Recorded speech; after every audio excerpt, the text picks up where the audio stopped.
우리 옆에 분들과 좀 그렇게 인사합시다. 사랑하고 축복합니다. 그렇게 인사할까요? 네. 예, 오늘 우리 아이들이 있습니다. 우리 중고등부 아이들도 있고 우리 초등부 아이들 그리고 유치부 애들도 있습니다. 우리 아이들과 함께 예배드리는 것이 우리에게 몇 번 되지 않지만 아주 소중한 기억이고 경험일 것 같습니다. 오늘 예배당에 나온 우리 자녀들은 우리 명절 용돈 줄 때 플러스 알파를 해서 주는 걸로. 우리 중고등부 아이들 이 말 들으면 뭐라고 해야 됩니까? 아멘 해야 되는데 아무도 아직 센스가 없어요. 예, 감사합니다. 네, 저는 등산을 좋아하지는 않습니다. 그런데 저에게 마음의 고향과 같은 산이 하나 있습니다. 예전에 설교할 때 한번 얘기했는데 저는 속리산 문장대를 되게 좋아합니다. 중학교 수학여행 때 속리산으로 갔었던 적이 있습니다. 그때 처음 문장대에 올라갔는데 큰 바위 위에 이렇게 철 계단으로 올라가는 것이 무서웠지만 그 큰 돌 위에서 백두대간의 산맥들이 이어지는 것을 보고 참 좋았던 것 같습니다. 그 뒤로 저의 인생의 변곡점이 있을 때나 혹은 대학 때 시간이 나면 한 번씩 속리산 문장대를 올라가기도 하였습니다. 그 문장대 위에서 산 밑에서 산 옥수수를 먹으면 참 좋았던 기억이 제게 있습니다.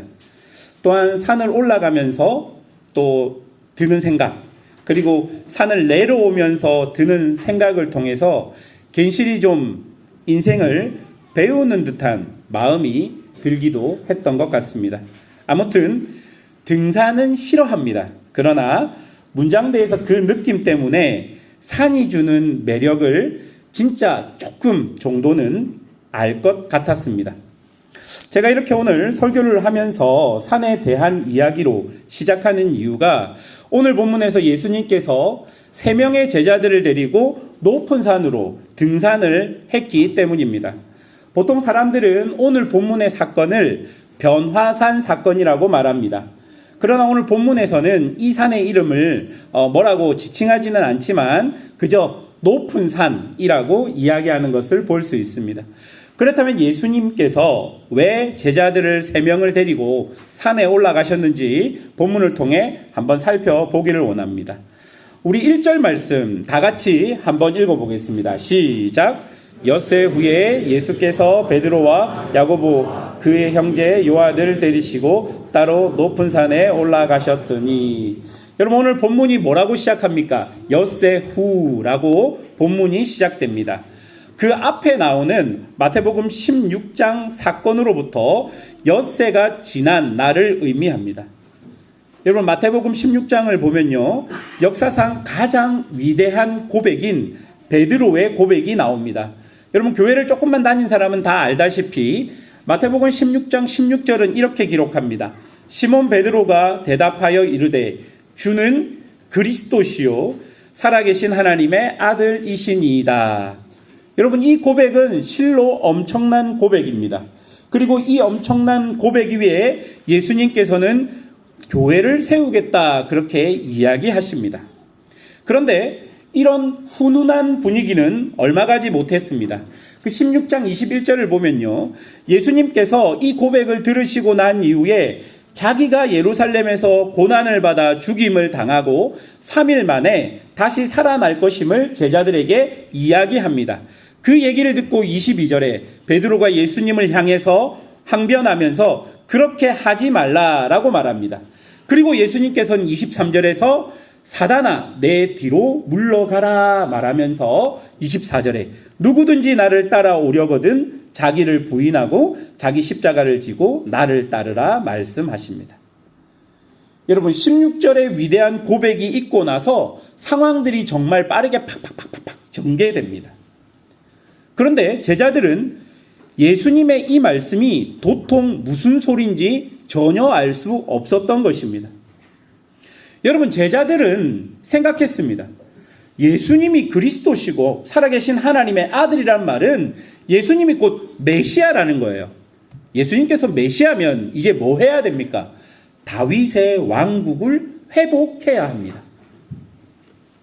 그럼 어떻게 해야 되죠? 예루살렘으로 가서 지금 예루살렘에서 권력을 잡고 있는 유대 장로들과 대제사장들과 서기관들과 바리새인들과 협력해서 어떻게든 로마가 보내어놓은 총독을 물리치고 승리하여서 눈에 보이는 하나님의 나라를 완성해야 합니다. 왜죠? 예수가 메시아이기 때문에. 그런데 예수님은 뭐라고 합니까? 갑자기 느닷없이 자신은 고난을 받고 죽임을 당해야 한다 말합니다. 그러니 위대한 고백을 했던 베드로가 난리칠 수밖에 없었던 상황입니다. 여러분, 베드로의 마음이 어떻겠습니까? 예수님, 우리가 누구 때문에 그물을 버려두고 당신을 따랐는데 지금 내 인생 전체를 당신께 걸었는데 당신은 지금 고난을 받아 죽는다라고 말하는 겁니까? 어떻게 이렇게 무책임할 수 있습니까? 라는 마음이 베드로의 속마음이었습니다. 그래서 베드로와 제자들은 예수님의 말씀을 전혀 이해할 수 없었고 더 나아가 이해하기 싫었습니다. 이해할 수도 없었을 뿐더러 이해하기도 싫었던 것이죠. 사랑하는 여러분, 신앙을 가진다는 것, 예수를 믿는다는 것은 늘 이런 모순적이고 알지 못하는 세계 속에 있는 것과 같습니다. 성경을 보고 예수님을 알면 알수록 무엇인가 명확해지기보다는 오히려 더 깊은 미궁 속으로 빠져들 때가 있다는 거예요. 신앙의 어떤 부분은 알면 알수록 모순적이고 알지 못하는 세계가 있다는 것. 여러분, 복음서에 나오는 예수님의 모습을 한번 기억해 보십시오. 예수님은요, 유대인입니다. 그런데 유대인으로서 절대 인정할 수 없었던 세리들, 로마에서 세금을 걷는 세리들이 예수님의 친구였습니다.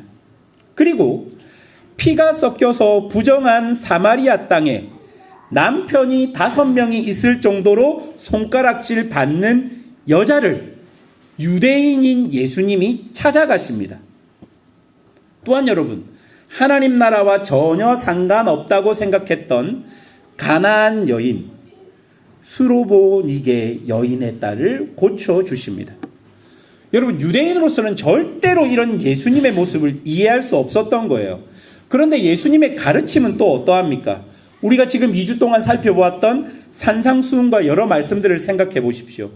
그 시대 보편적인 유대인들이 가졌던 그 상식과는 전혀 상황도 맞지 않고 이해되지 않는 말씀을 가르침이라고 이야기하고 있는 겁니다. 가난한 자는 복이 있다. 애통하는 자는 복이 있다.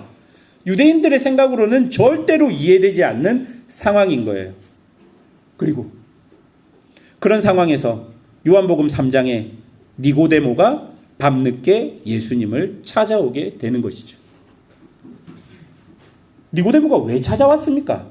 도대체 뭔지 모르겠다는 거예요. 도대체 당신이 하는 말이, 당신이 메시아라면 지금 당신이 하는 행동과 당신이 지금 말하는 가르침이 나는 도저히 이해가 되지 않습니다 라고 생각해서 니고데모가 예수님을 찾아간 거예요. 여러분, 이렇게 신앙을 가진다는 것은 늘 이런 모순적이고 알지 못하는 세계 속으로 나가는 것과 비슷한 것입니다. 여러분은 어떻습니까? 예수를 믿으니까 인생의 모든 것이 분명하고 정확하게 답이 딱딱 나오게 됩니까? 아니면 갈등과 혼란, 그리고 모순과 이해되지 않음 속에 있을 때가 있습니까? 저는 매우 보수적이고 영적인 교회에서 신앙생활을 시작했습니다.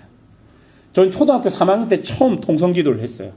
교회 부흥회에 초등부까지 다 오라고 그랬어요. 그때 부흥회 때 목사님이 한번 와서 설교를 하면 한 2시간은 설교했던 것 같아요. 그런데 초등부 아이들이 뒤에 앉아 있어요. 떠들면 안 돼요. 떠들면 혼나니까. 가만히 앉아 있는 겁니다. 무슨 말 하는지 몰라요. 그냥 앉아 있어요. 근데 그거 끝나면 뭐 줘요? 맛있는 거 줘요. 그래서 가만히 앉아 있는 거예요. 그냥 장난도 못 치고. 그런데 그렇게 설교를 마치면 항상 뒤에 뭐가 있었습니까? 통성기도 시간이 있었거든요. 저희 때만 하더라도. 여러분 때도 있었잖아요. 그죠? 예. 통성기도를 하면 어른들이 막 통성기도를 해요. 막 엄청나게 통성기도를 하면 뒤에서 처음에는 구경합니다. 와, 이거 뭐 뉴스에서 나오는 장면이 앞에서 그려지잖아요. 막 손을 들고 흔드시는 분들도 계시고 처음에는 구경을 합니다. 근데 둘째 날, 셋째 날이 되면 같이 그렇게 기도를 했던 것 같아요. 그렇게 보수적이고 영적인 교회에서 신앙생활을 하니까 그 교회의 특징이 뭔 줄 아십니까? 답이 있다는 거예요. 답을 딱딱 준다는 거예요. 어떤 고민이든 목사님과 교회 리더들에게 찾아가서 상담을 하면 내 마음에 들든지 안 들든지 무조건 답이 있었습니다. 뭐 보통 답 그렇게 하면 여러분 생각하는 게 똑같죠. 기도하십시오. 뭐 새벽 기도 며칠 동안 나오십시오. 뭐 이런 답들이에요. 그래서 저는 굉장히 획일적인 신앙을 가지고 있었던 것 같습니다. 세상 경험이 없이 교회 안에서 자라다 보니까 세상 사람들은 보지 않고 교회가 정해준 대로 믿고 알고 그렇게 살았던 것 같습니다. 그런데 신앙생활을 하면 할수록 인생에 답이 없는 문제들이 많이 생기는 것을 느꼈습니다. 그리고 답을 찾으려고 노력을 많이 했던 것 같아요.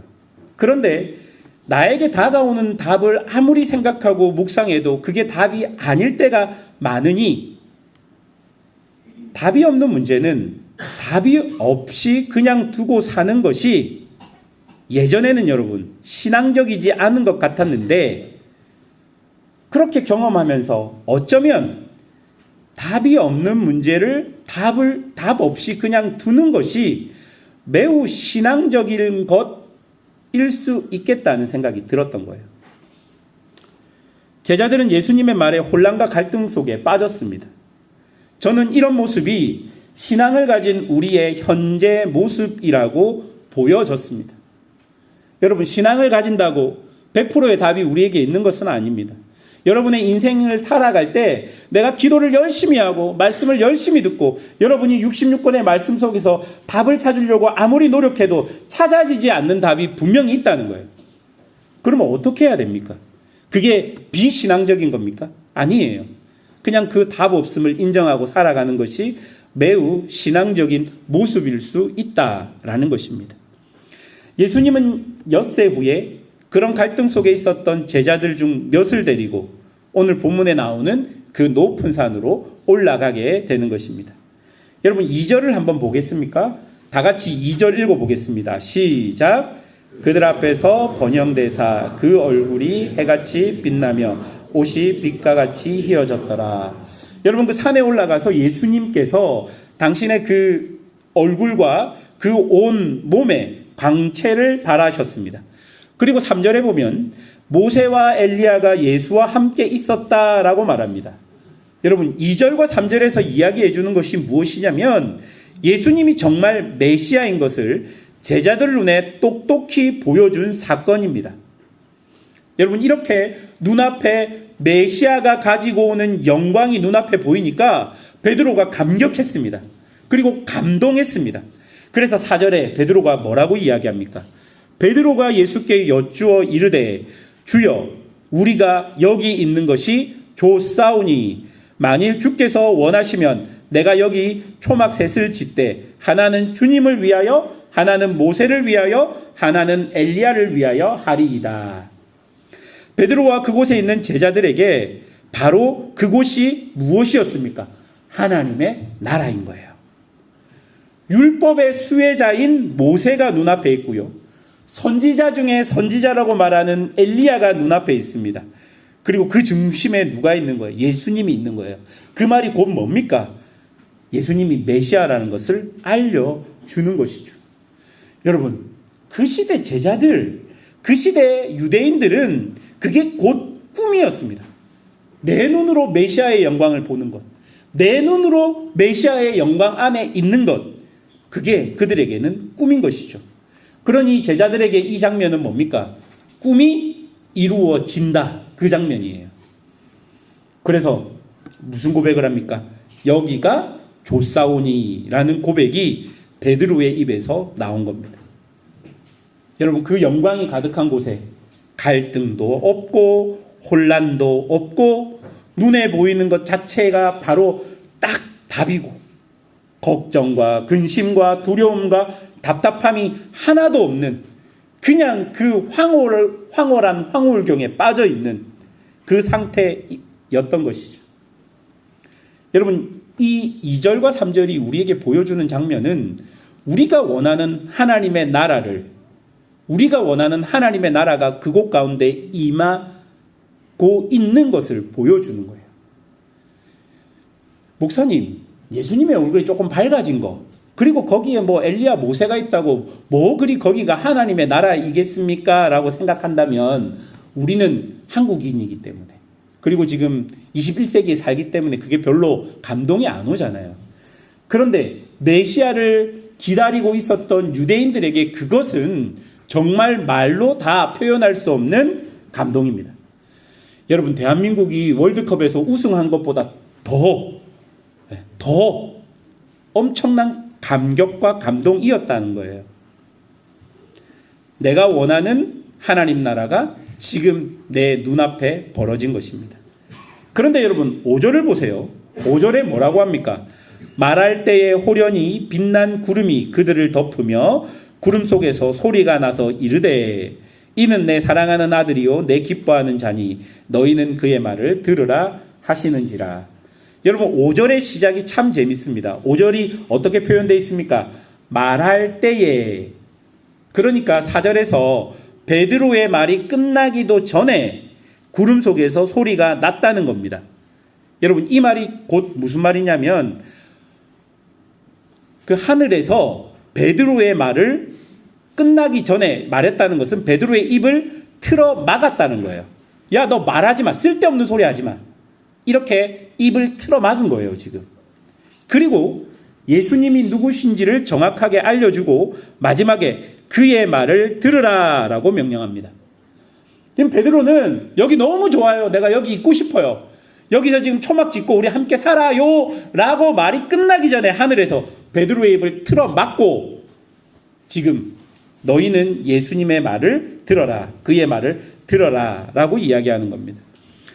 여러분, 4절과 5절이 보여주는 것은 너희가 영광 속에, 확신 속에 붙들려 있지만 말고 그 메시아 되신 예수의 말을 들으라는 거예요. 그런데 여기서 들어야 하는 예수님의 말은 무엇입니까? 여러 가지 말이 있겠지만 가장 본문에 접근해서 생각한다면 16장 21절의 말씀, 내가 고난을 받고 죽임을 당하고 제3일에 살아나는 것, 바로 그것이 제자들이 1차적으로 들어야 했던 예수님의 말입니다. 이것은 즉 무슨 말입니까? 다시 혼란 속으로 들어가라는 말입니다. 사랑하는 여러분, 변화산에서 놀라운 경험을 했다 해도 그곳에서 제자들은 영원토록 있을 수 없습니다. 그리고 그런 경험이 그들이 사는 삶의 혼란과 갈등과 답답함을 변화시킬 수 없었던 것이죠. 그리고 하나님이 원하시는 것은 그런 내 눈앞에 이루어진 하나님의 나라, 그 영광 속에서만 우리가 살아가는 것을 원하지 않는다는 거예요. 고난을 받고 죽임을 당하고 제3일에 살아나는 그 혼란과 갈등과 어려움과 문제 속으로 하나님의 백성들이 들어가기를 원한다는 것이죠. 여러분, 제자들과 예수님이 산 밑으로 내려가면 지금 당장 어떤 일이 벌어지고 있는 줄 아십니까? 완전 난장판입니다. 17장 14절부터 보면요, 산 밑에 남아있던 제자들이 어떤 사람의 귀신 들린 아들을 고쳐주려고 노력했지만 고쳐주지 못해서 답답함과 혼란 속에 빠져있는 모습을 볼 수 있습니다. 본문이 우리에게 주는 교훈이 뭡니까? 그런 혼란 속으로 다시 들어가라라는 겁니다. 그런데 꼭 기억해야 될 게 뭡니까? 그런 혼란 속에 들어가기 전에 우리가 꼭 기억하는 거, 5절, 너희는 그의 말을 들으라 라는 그 말이고, 6절부터 보십시오. 심히 두려워하는 제자들에게 7절에 예수님이 오셔서 일어나 두려워하지 말라라고 말합니다. 또한 8절에 눈을 들어 보매 오직 예수 외에 아무것도 보이지 아니하더라. 즉 변화산을 통해서 제자들에게 남은 것이 무엇이라는 거예요? 오직 예수 외에는 아무것도 보이지 아니하더라. 그 메시아의 영광이 남아있는 게 아니라 오직 예수 외에는 아무것도 남아있지 않는 거예요. 그러니 그 혼란스러운 세상 속에 들어갈 때 제자들이 꼭 기억해야 되는 것은 예수와 함께, 예수와 동행하며 그 혼란 속으로 들어가라는 것이 오늘 본문의 핵심 내용입니다.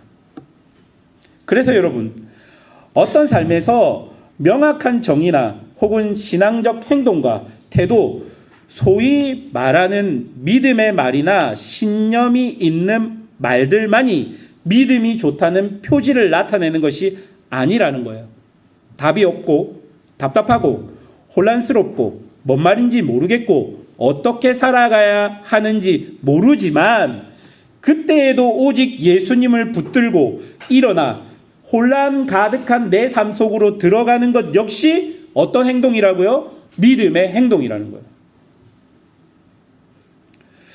유진 피터슨 목사님이 다윗 현실에 뿌리 박은 영성이라는 책을 적었습니다. 여러분, 우리가 알 때 다윗이 얼마나 위대한 사람입니까? 믿음에 얼마나 위대한 사람입니까? 그러나 이 책에 나오는 다윗은 다윗을 미화하기보다는 현실의 한 복판에서 하나님을 대면하며 살아가는 평범한 모습으로 다윗을 보여줍니다. 여러분, 다윗은요, 일상에서 욕망과 두려움, 실패, 갈등이 있는 현실 속을 살아갔던 사람입니다. 그리고 너무 많은 실수와 잘못을 했습니다. 그러나 그런 삶 속에서 다윗은 하나님과 함께 그 시간들을 헤쳐나가게 되는 것이죠. 그러면서 그 책의 저자는 뭐라고 이야기하냐면 가장 그리스도인 다음은 가장 인간다움과 연결된다고 말합니다. 그래서 가장 신앙적인 것은 가장 인간적인 것이라고 말합니다. 여러분, 이 말이 이해되십니까? 가장 신앙적인 것이 가장 인간적이라는 이 말. 여러분, 신앙은 우리를 하나님처럼 만들어주지 않습니다.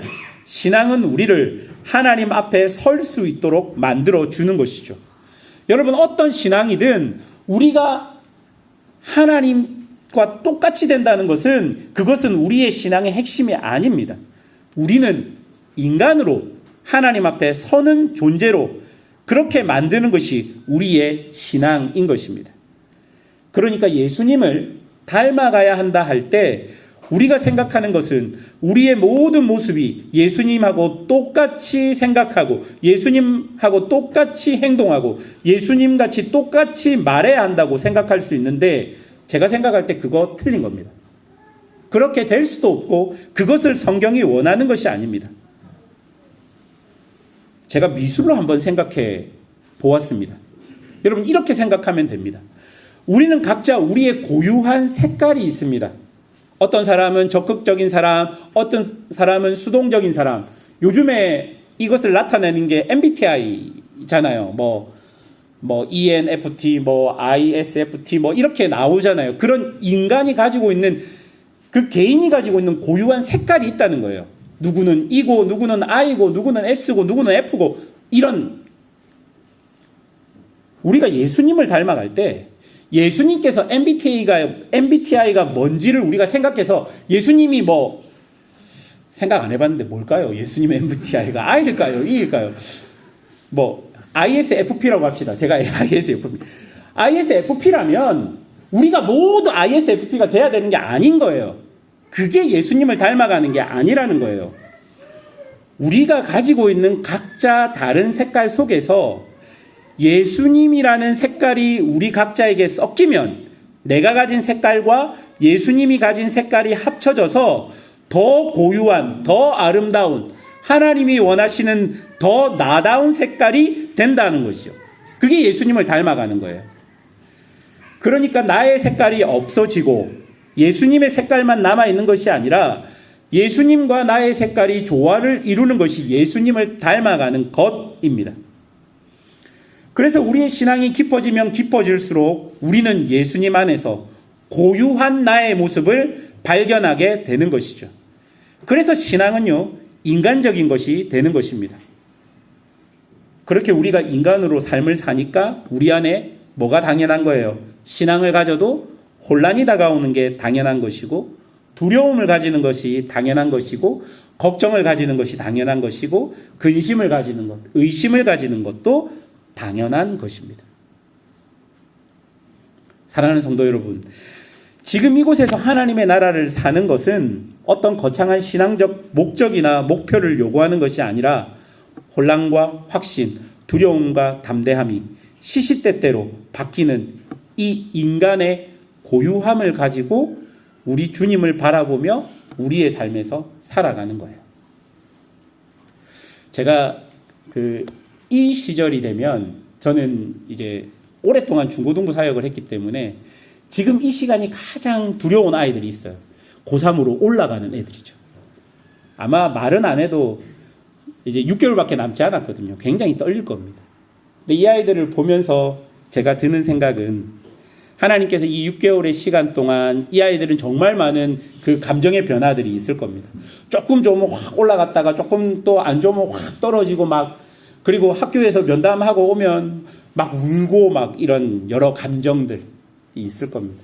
근데 우리 어른들은 알잖아요. 이게 어른이 되는 가장 쉬운 관문인 건 알잖아요. 어른 돼봐라. 막 이렇게 생각하잖아요. 근데 우리 아이들한테는 이게 가장 큰 거잖아요, 지금.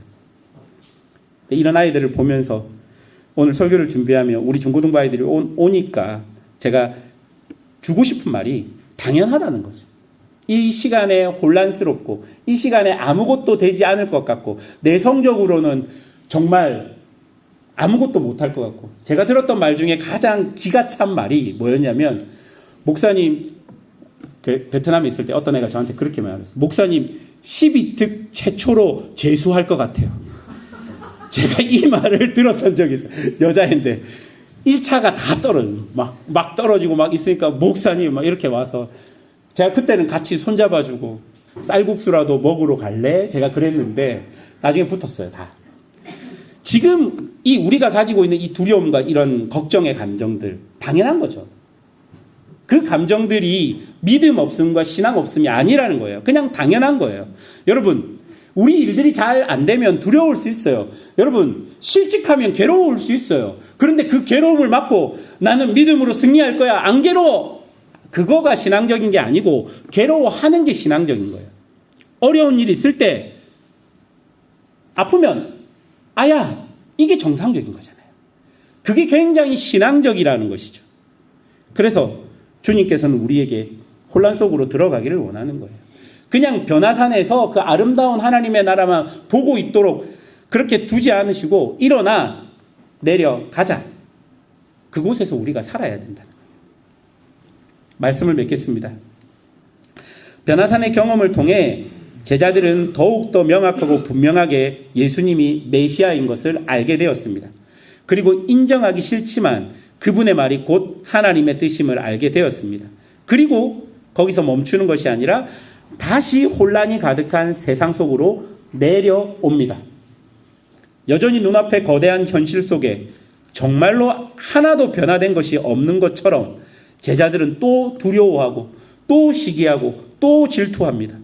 그리고 예수님이 못 박힐 때 모두 다 도망가 버립니다. 그러나 그들의 삶이 거기서 끝나지 않습니다. 여전히 예수님이 그들과 함께 하셨습니다. 그러니 사랑하는 성도 여러분, 혼란 속이라도 괜찮고 답이 없는 현실 속이라도 괜찮습니다. 믿음 없는 한심한 자신이라도 주님이 함께 하신다면 괜찮은 것이죠. 지금 여러분에게 주어진 이 삶을 소중하게 여기시면서 매번 실패해도 다시 주님을 바라보고 일어나는 일들을 반복해 나가십시오. 성공을 위해 살아가는 것이 아니라 주님과 함께 살아가는 것입니다. 그것이 우리의 사명일 것입니다. 그런 믿음을 가지고 살아가는 성도들이 되시기를 주님의 이름으로 축원합니다. 함께 기도하겠습니다.